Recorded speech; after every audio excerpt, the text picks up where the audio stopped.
March 29th here in Seoul, and I'm Kim Dami. We begin with these stories making the headlines at this hour. Starting with the failed renewal of a UN expert panel monitoring North Korea. Russia has voted against extending the mandate of the UN expert panel in charge of monitoring the enforcement of sanctions against North Korea. Seoul called out Russia, as did Washington, saying that Moscow's decision is to cover up its arms deals with Pyongyang. Russia continues to link the recent terror attacks in Moscow to Ukraine, claiming to have found evidence. The White House called the Russian allegation nonsense and propaganda. Yellow dust from China has swallowed the Korean peninsula, resulting in authorities issuing fine dust advisories and warnings in the capital area. Rain mixed with yellow dust is also in the forecast. Russia has blocked the annual renewal of a panel of experts that oversees the enforcement of UN sanctions over North Korea's nuclear and missile programs. The move, which was strongly criticized by South Korea and the West, comes as Moscow has been beefing up military cooperation with Pyongyang. Beunji reports. For the past 15 years, a panel of experts has been monitoring United Nations sanctions against North Korea over its nuclear program, reporting twice a year to the Security Council and recommending action for improved implementation of the measures. But Russia vetoed a one-year extension of the panel during a vote on Thursday, bringing an end to its operation when its current mandate expires on April 30th. Of the 15 council members, China abstained from the vote, while the remaining 13 member states voted in favor. During the Security Council meeting, South Korea's ambassador to the United Nations pointed out that Russia seems to be more interested in embracing North Korea for providing munitions and ballistic missiles for the Ukraine war, at the expense of the proper functioning of the Council. This is almost comparable to destroying a CCTV to avoid being caught red-handed. But Russia hit out at the experts, saying the group has ceased to carry out its obligations. Its work is increasingly being reduced to playing into the hands of Western approaches, reprinting biased information and analyzing newspaper headlines and poor quality photos. A spokesperson for South Korea's foreign ministry criticized Russia's move, saying it was an irresponsible action that greatly undermines the trust of the UN Security Council within the international community, at a time when monitoring UN sanctions against North Korea needs to be strengthened. Thursday's decision comes as Russia has recently been deepening military ties with North Korea.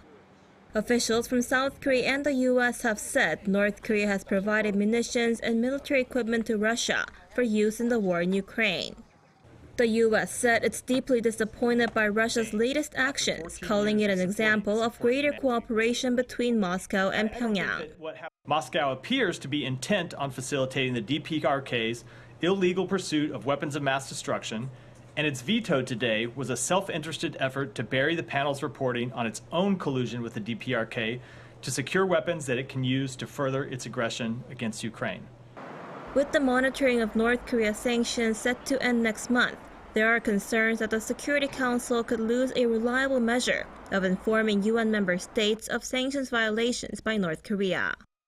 Beunji, Arirang News.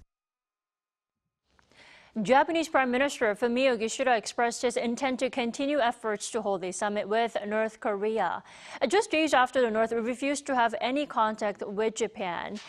During a press conference at the Prime Minister's residence on Thursday, the Japanese leader emphasized that a fruitful relationship between Tokyo and Pyongyang aligns with the interests of both sides. He added that such a relationship would greatly contribute to regional peace and stability as he looks to seek a high-level response on various pending issues, including that of abductees. Kim Yo-jong, the sister of North Korea's leader, said Tuesday that there will be no talks with Japan due to Tokyo's stance on the abduction of Japanese citizens by the North and the regime's nuclear program. Russia continues to say that Ukraine was involved in the last week's terror attack in Moscow, saying it has secured evidence of Kyiv's involvement. The U.S. says the accusations are unfounded, calling it propaganda to shift the blame on Ukraine and the U.S. Lee Seung-jae reports. It's been nearly a week since the terror attack at the Crocus City Hall music venue in Moscow, which killed over 140 people and injured a dozen more. 4 gunmen from Tajikistan have already been charged over the attack, and Islamic State also released a video claiming responsibility. However, Moscow continues to blame Kyiv, saying it has secured evidence that last week's terror attack was orchestrated by Ukraine. A statement issued by the Russian Investigative Committee on Thursday said that the gunmen were linked to Ukrainian nationalists and had received a significant amount of cash and cryptocurrency from Ukraine to conduct the terror attack. However, the committee did not provide any evidence to support its accusations. Experts at U.S. think tank the Institute for the Study of War have rejected claims of Ukraine's involvement, given the fact that IS would not carry out an attack on behalf of Ukraine, a Christian nation. Meanwhile, Washington says Moscow's continued blame game against Ukraine is propaganda to shift the blame to Kyiv and Washington, stressing that there's no evidence of Ukraine's involvement. White House National Security Advisor John Kirby, during a press briefing on Thursday, said Russian President Vladimir Putin and his officials are trying to shift the blame when it's clear that the Islamic State is fully responsible, adding that Washington had provided intelligence to Russian authorities before the terror attack and warned them in writing. Kirby added that the U.S. provided intelligence to Russia because it did not want to see innocent lives lost to terrorism. Lee Seung-jae, Arirang News.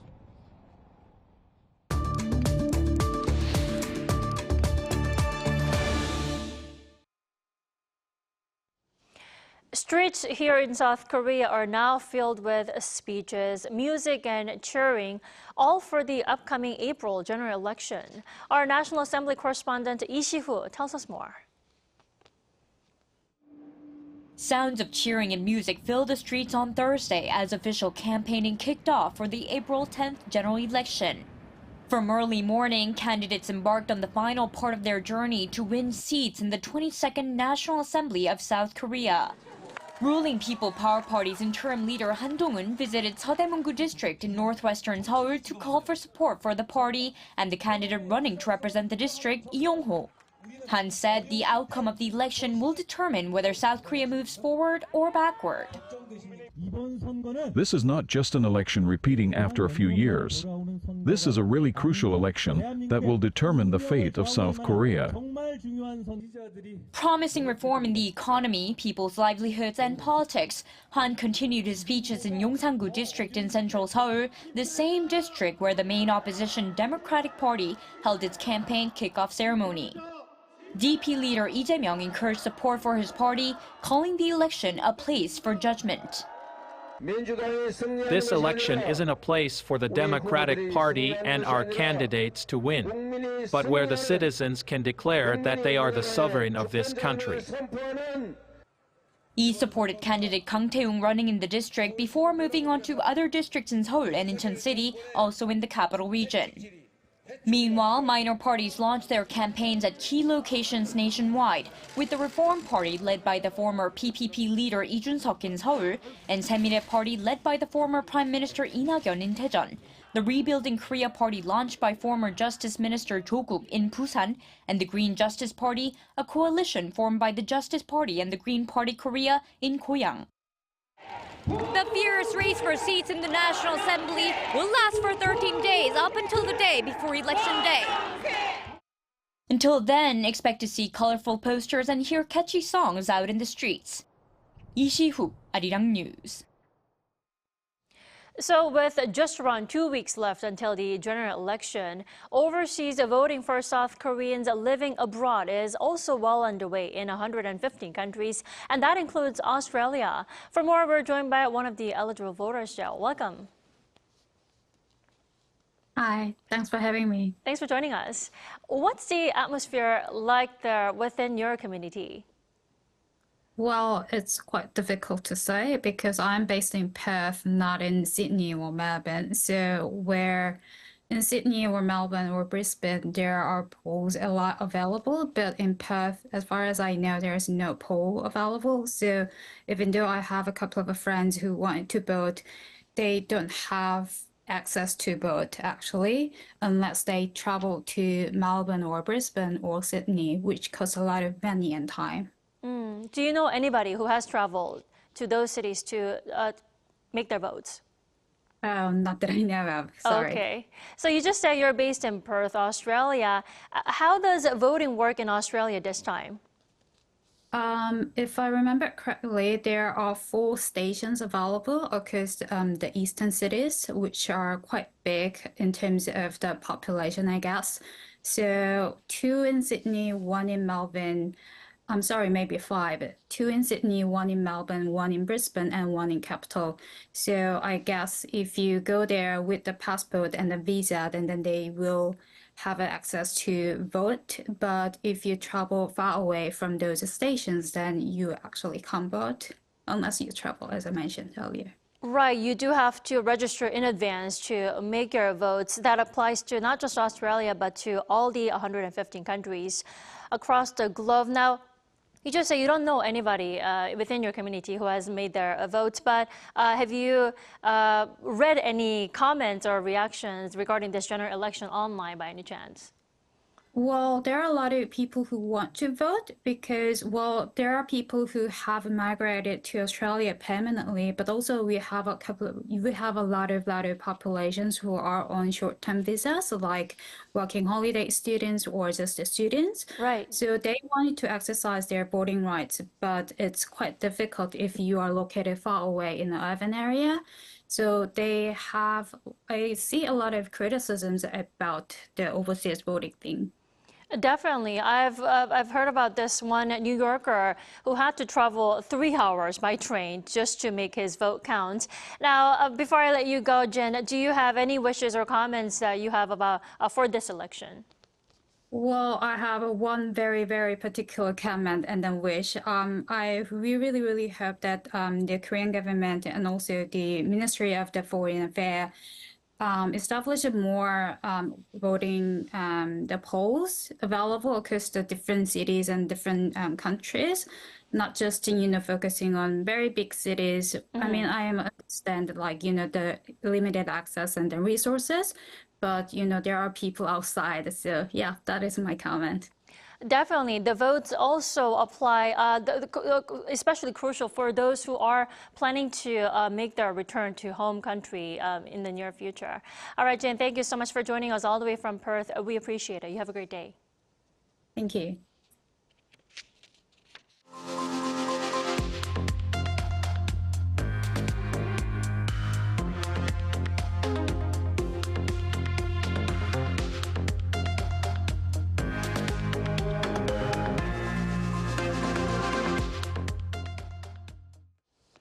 Here in South Korea, people on Friday morning woke up to a thick layer of yellow dust. Authorities have issued an advisory over the poor air quality today. Our An Sung-jin provides a further detail. The worst yellow dust so far this spring is covering South Korea. Starting from Thursday night, the peninsula has been blanketed by a severe yellow dust storm, which was carried by winds from Inner Mongolia. The yellow dust storm is expected to move further south, affecting the air quality of most areas of the country. As of 5 p.m. Thursday, the Environment Ministry issued an attention yellow dust advisory for the capital area, Gangwon-do, Chungcheongnam-do, and Gyeongsang-buk-do provinces. Fine dust alert levels have also been raised to very bad, which indicates that the average hourly concentration of fine dust particles smaller than 10 micrometers in diameter is more than 150 micrograms per cubic meter. The capital Seoul is seeing fine dust levels of 384 micrograms, and the city of Incheon peaked at nearly 500 micrograms. High concentrations of fine dust particles are expected across the rest of the peninsula throughout the day. Dirty rain caused by the dust storm is also expected across parts of the central and southern region, making an umbrella necessary. The Environment Minister emphasized the need for extra public caution and for people to limit their outdoor activities. Those with respiratory diseases, the elderly, and children are advised to stay indoors. Wearing a mask is recommended throughout the day. The yellow dust storm is expected to continue until Saturday. Han Sung-jin, Arirang News.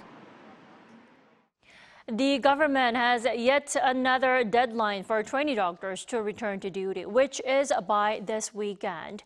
While waiting for their return, the government also vowed to enhance their working conditions. Our Choi Soo-hyung has more. The South Korean government once again urged trainee doctors to return to their hospitals by the end of March. The government said interns won't be able to start their new training in the hospitals unless they finish their new employment registration by next Tuesday. To all trainee doctors, please return to the training hospital until March. For those who have been accepted as interns this year, you are required to register by April 2nd. If you fail to register by this deadline, you will not be able to undergo internship training for the first half of this year. The government has also stated that it will promptly improve in the working conditions for trainee doctors. Firstly, it plans to shorten the working hours of trainee doctors, enacting medical laws to limit maximum shift length to 36 hours, starting on a trial basis from May. The government will provide additional training expenses of 1 million Korean won, almost $900 to trainee doctors in essential medical sectors like obstetrics and emergency medicine. The number of cooperating hospitals for cancer patients will be expanded from the existing 100 to 150. Currently, President Yoon Suk-yeol has proposed discussions with the medical community on the healthcare budget and healthcare reforms. The government has been presenting numerous alternative measures over the past few days. However, the medical community's response has been firm. Im Hyun-taek, a pediatrician elected as the new leader of the Korean Medical Association, insists on completely nullifying the government's plan to increase medical school admissions by 2,000 places. Moreover, professors from so-called Big Five medical schools in Seoul, including Seoul National University, Yonsei University, Ulsan University, Catholic University, and Sungkyunkwan University, have all agreed to submit resignation letters. Among the trainee doctors who began resigning 6 weeks ago, none have returned yet, and over 10,000 medical students have applied for leave. To minimize disruption to patient care, the government says it will deploy an additional 1,900 physician assistant nurses and 200 more public health doctors. Choi Soo-hyung, Arirang News.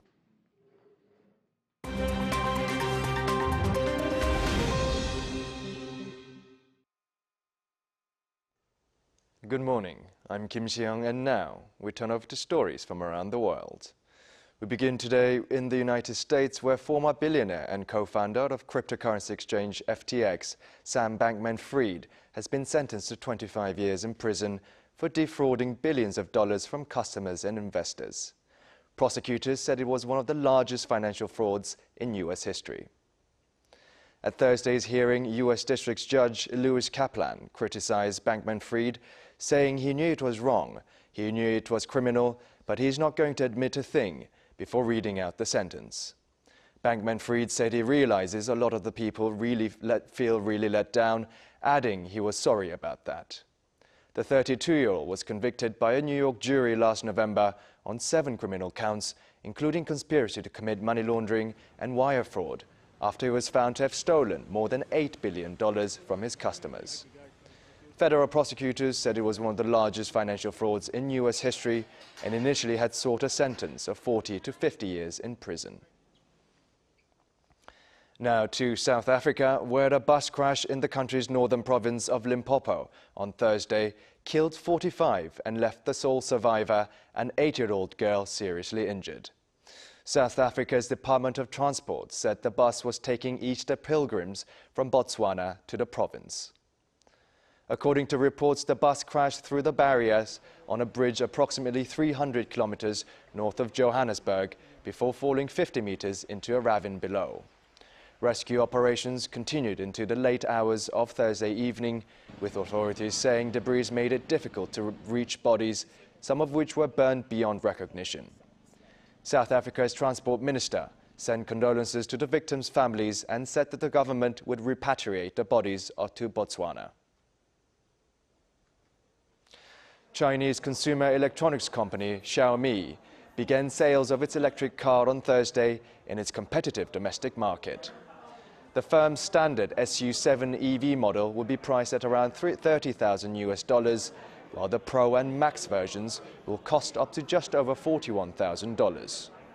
Company CEO Lei Jun said that the shift from consumer electronics to car manufacturing had not been easy, mentioning their US rival Apple, who gave up on the idea. All Xiaomi SU7 models, for now, will only be sold in China, which, with its large population, has the world's biggest auto market. Lastly, in the Icelandic town of Grindavik, a volcano erupted against the backdrop of the Northern Lights was captured on a time-lapse video. The Northern Lights, also known as the Aurora Borealis, is visible in Iceland more than 100 nights a year. About 4,000 of Grindavik's inhabitants have been evacuated several times in the past 6 months following a series of volcanic activities, including earthquakes and large cracks in the ground. Since last December's eruption, a wall has been built to divert lava away from the town.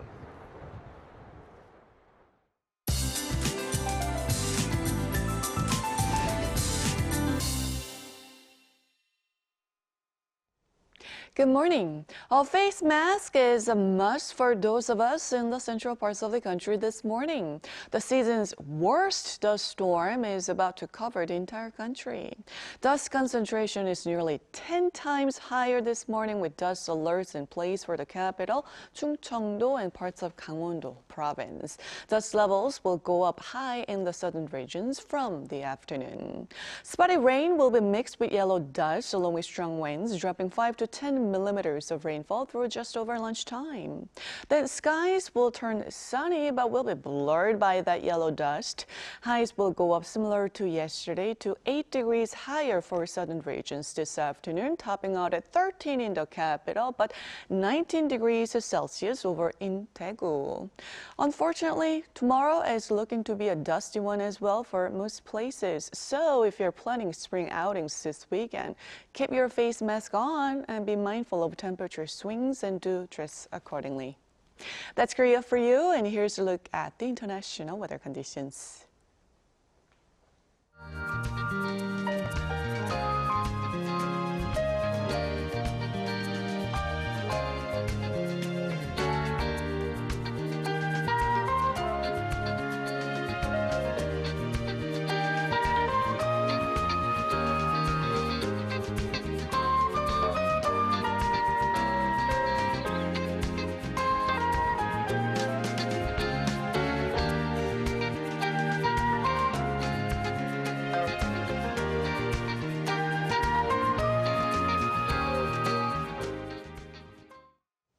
We thank you for watching New Day and Arirang. We'll be back next week for Monday's edition at the same time, 9 a.m. Korea time.